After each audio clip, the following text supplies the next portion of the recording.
তদ্ভব শব্দ। তদ্ভব অর্থ তার থেকে উৎপন্ন।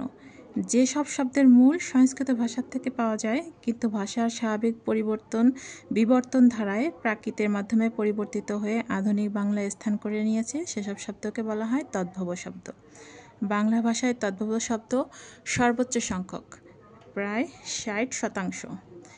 তদ্ভব শব্দগুলো হলো যেমন দই, চাঁদ ভাত, পাকা, চামার, ঘি, বাড়ি, হাত, নাচ, শাড়ি, পা, আকাশ, পাতা, পুস্তক, মা, কাজ, হাতি, পাখি, বাতাস,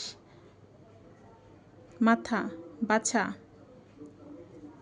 ভিটা, মাছ, তামা, গল্প, সাপ, এসবগুলোই তদ্ভব শব্দ।